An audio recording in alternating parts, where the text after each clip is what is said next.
Nouvelle édition du 7-8 politique dédiée au municipal 2020. Aujourd'hui, je reçois Nicolas Dainville. Bonjour et bienvenue sur ce plateau. Tête de liste, une nouvelle dynamique pour la Verrière.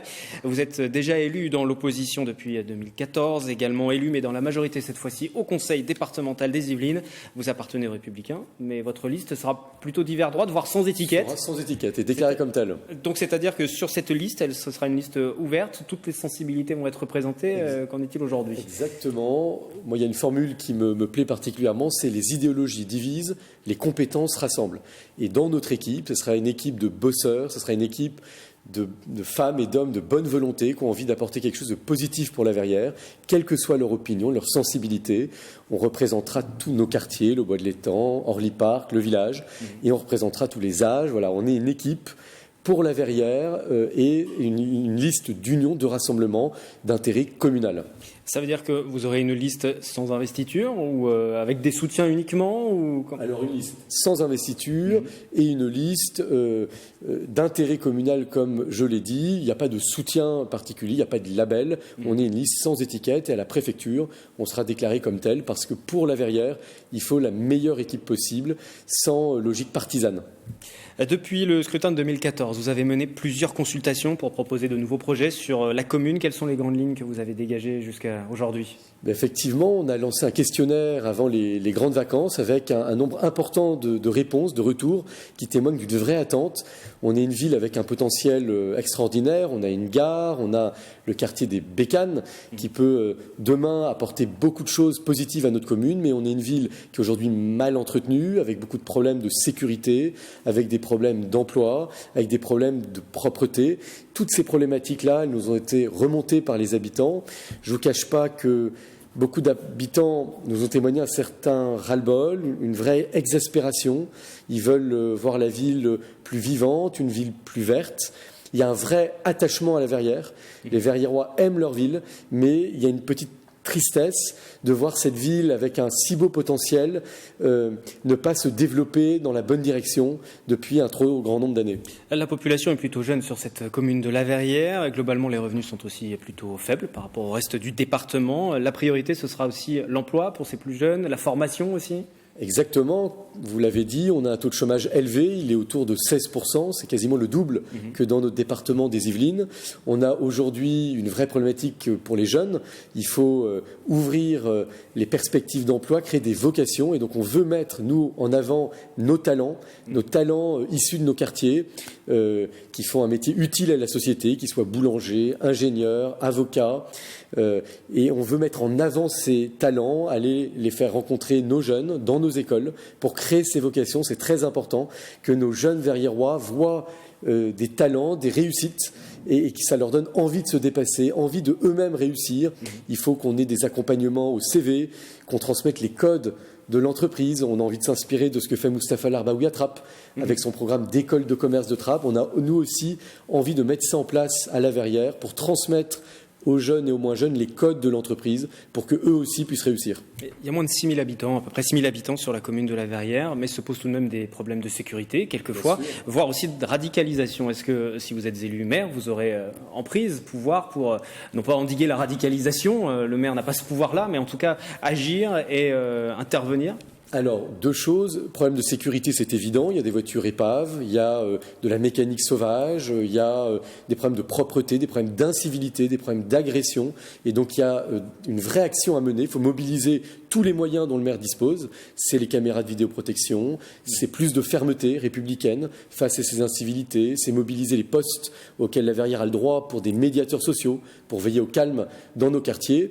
Concernant la radicalisation, je tiens à dire que contrairement à la ville de Trappes, on n'a pas eu de départ pour la zone irako-syrienne. Il faut qu'on travaille avec toutes les associations pour travailler dans l'interreligieux, dans également l'ouverture, pour qu'on maintienne ce lien de confiance avec tous les acteurs. Donc voilà, c'est un point important. Je dirais qu'il y a un vrai travail pour lier plus de liens entre nos quartiers et pour que nos jeunes et nos moins jeunes, l'intergénération, soit aussi plus fort. Ça passe par en tout cas un travail avec l'agglomération de Saint-Quentin en Yvelines, peut-être, avec le département aussi, où vous siégez déjà, l'agglomération de Saint-Quentin où vous travaillez aussi. Il faut se servir des ressources des uns et des autres. Bien sûr, il y a quelque chose à bien comprendre pour tous nos électeurs, c'est qu'aujourd'hui, un maire seul ne peut pas faire grand-chose. Il faut vraiment qu'il s'appuie sur un réseau. Aujourd'hui, près de 50% des décisions de la Verrière se prennent au niveau de l'intercommunalité. Je vous coupe, mais on précise, parce qu'on ne le dit pas assez souvent, mais que les élus qui vont être désignés lors du scrutin vont aussi siéger au sein de l'agglomération sur Saint-Quentin en Yvelines ou des communautés de communes sur le reste du département, Exactement. mais dans l'agglomération aussi. Exactement, et tous nos projets, ils vont se décider en lien avec nos partenaires. Je parle par exemple du pont de la Villedieu. Le pont de la Villedieu, c'est un projet qui est essentiel pour notre commune, avec un pont qui est dans un état lamentable depuis de trop nombreuses années. Exactement, avec la zone industrielle de Trappes à côté, c'est l'entrée de ville de la Verrière, c'est un projet essentiel. Il faut une piste cyclable, il faut un pont qui soit digne de ce nom, qui soit sûr pour les automobilistes. C'est un ouvrage qui coûte près de 30 millions d'euros.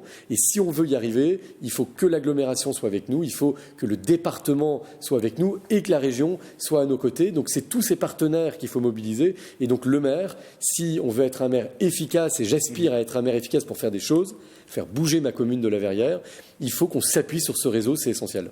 Il y a des points importants, là ce sont vos axes prioritaires, mais il y a des dossiers très importants qui arrivent pour cette ville de la Verrière, notamment en termes de renouvellement urbain, de construction. On pourrait parler de ce quartier du Bois de l'Étang, justement. Il avait été question pendant un temps de déconstruire pour reconstruire. Les habitants, en tout cas une partie d'entre eux, ont exprimé leur mécontentement, ils ne sont pas pour. Quel est déjà votre point de vue sur cette question-là? Et puis ensuite, comment accélérer ce dossier? Parce que pour l'instant, l'ANRU qui se charge de cette rénovation n'a pas été saisi par le préfet, puisque c'est la procédure, car aujourd'hui, il juge le dossier pas assez solide. Écoutez, c'est un projet effectivement qui avait été poussé en catimini le lendemain des élections municipales de 2014, que les habitants ont découvert, beaucoup sont tombés des nues. C'est un projet qui a braqué une partie de la population. Et donc quand on a une telle population braquée, on ne peut pas faire quelque chose de positif. Il faut un minimum d'adhésion, il faut que les habitants s'y retrouvent. Ils ont compris qu'il y avait des problématiques de relogement, ils ont compris que les intentions affichées, ils ne s'y retrouvaient pas. Donc voilà, nous, on a proposé un projet alternatif. Il faut qu'on fasse quelque chose pour ce quartier du Bois de l'Étang. On ne peut pas le laisser dans l'état actuel. Il y a des choses qui nous semblent importantes. On parle du mur anti-bruit, parce que cette problématique du bruit, elle empoisonne la vie des habitants. Il y a la problématique du stationnement. Il y a la problématique des antennes relais, des lignes à haute tension qui sont entre... Il y a pas de déconstruction d'une partie des immeubles, de destruction d'une partie des immeubles. C'est pas votre projet. On se bat pour un projet alternatif où les habitants puissent s'y retrouver et qu'il y ait une adhésion du maximum d'habitants. Ensuite, il faut être très clair. Demain, je ne sais pas à quelle sauce on sera mangé. Le préfet a l'air d'être très déterminé sur ce projet. Il y a une chose que je sais, c'est qu'on sera plus fort quand on a les partenaires avec nous pour défendre le meilleur projet pour les habitants. Donc moi, ce que je dis, c'est qu'il faut mieux un maire qui travaille main dans la main avec l'agglomération, main dans la main avec le département pour défendre le meilleur projet pour les habitants. Donc voilà, ça sera notre ambition, le meilleur projet, le projet le plus ambitieux pour les habitants. On arrive bientôt à la fin de cet entretien. Un mot sur la participation dans cette ville de la Verrière. Quel que soit le scrutin, la participation est plutôt faible, autour de 54% pour les dernières municipales en 2014. Une fois de plus, on pose souvent la question, mais comment amener les électeurs aux urnes ? En parlant des vrais sujets, il y a une problématique de santé. On a 0 médecin pour 6 000 habitants. Quand on prend des propositions concrètes, quand on s'inspire de ce qui se passe dans nos communes voisines, avec des maisons de santé, avec un partenariat avec la MGEN, ça parle aux habitants. Quand on parle de médiateurs, de vidéoprotection, de fermeté face aux incivilités, ça parle aux habitants. Il y en a beaucoup dans nos réunions publiques. Quand on parle de notre projet pour la réussite de chaque enfant, avec des cours de programmation informatique, avec les outils les plus innovants pour vraiment mettre en place une égalité des chances dans nos écoles et créer la réussite auquel chaque Verriérois, petit Verriérois a le droit, je vous promets que ça parle aux habitants. On a des réunions publiques avec un grand nombre de citoyens. Il faut qu'ils participent, il faut qu'on fasse bouger les choses et qu'on propose des choses concrètes au-delà des partis politiques pour la Verrière et pour les Verriérois. Merci Nicolas Dainville. Prochain rendez-vous pour vous, ce sera le 12 décembre. 12 décembre, on invite Carl Olive, qui est le maire de Poissy, dans l'idée de s'inspirer des bonnes pratiques au-delà des partis politiques et des bonnes idées à gauche, à droite. L'idée, c'est de s'en inspirer et de faire des choses positives pour notre ville. Merci encore une fois. Candidat à la Verrière, je rappelle aussi que sur cette commune sont candidats la maire sortante Nelly Dutu et également Jean-Yves Blé, issu de cette majorité qui a pris ses distances ces derniers mois, qui lui aussi a donc déclaré sa candidature. Merci à vous. Le 7-8 politique se poursuit. Merci.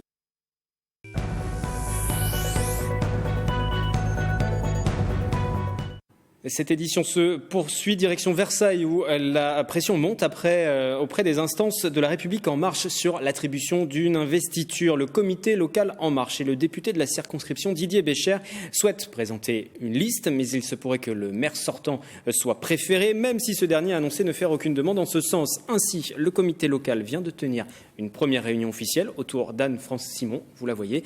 Elle élabore déjà son programme. On écoute Didier Bécher, député LREM, qui pourrait d'ailleurs figurer sur cette liste.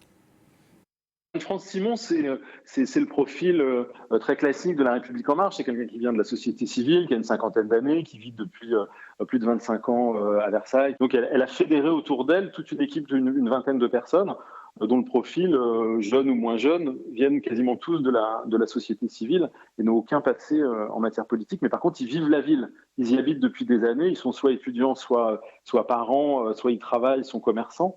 Et ils ont envie que la ville de Versailles change. On a 4 grands axes sur lesquels on va travailler, qui vont de la transition écologique à l'emploi, en passant par la culture, et bien sûr, deux piliers qui nous semblent très importants, que sont la famille et la sécurité. À Maurepas, la campagne commence véritablement avec les premières déclarations de candidature. Après le conseiller municipal d'opposition, ancien membre de la majorité avant 2014, Michel Chapa, c'est au tour d'Ismaïla Vanne de se lancer, encarté au Parti socialiste en retrait depuis plusieurs mois. Il mènera une liste de sensibilité de gauche, lui qui siège actuellement dans l'opposition et qui fut conseiller départemental. Reportage Marilène Yapichino. Le groupe d'opposition de gauche Maurepas Dynamique et Solidaire et ses 2 élus municipaux lancent leur campagne pour les élections de 2020 avec une liste du même nom. 4 grands axes de travail, transition écologique, démocratie, pluralisme et justice sociale. Pas d'étiquette, un rassemblement avant tout citoyen et participatif. Tête de liste, l'ingénieur et entrepreneur Ismaïla Vanne. Nous avons créé ce groupe en 2014 avec déjà l'intitulé citoyen. Alors ce n'est pas un effet de mode, en tout cas en ce qui nous concerne nous, tout simplement l'évolution naturelle d'un mouvement qui a été engagé il y a déjà 5 ans. Le programme est en cours de réalisation. La liste présentera son projet complet lors de ses traditionnels vœux, avant d'entamer une tournée des quartiers avec des réunions thématiques en février. À Maurepas, on est moins de 20 000, on est 19 600, donc on peut créer une bonne dynamique. Donc il y a le centre commercial qu'il faut redynamiser, il y a plein de choses, il y a plein de challenges et ça me convient beaucoup.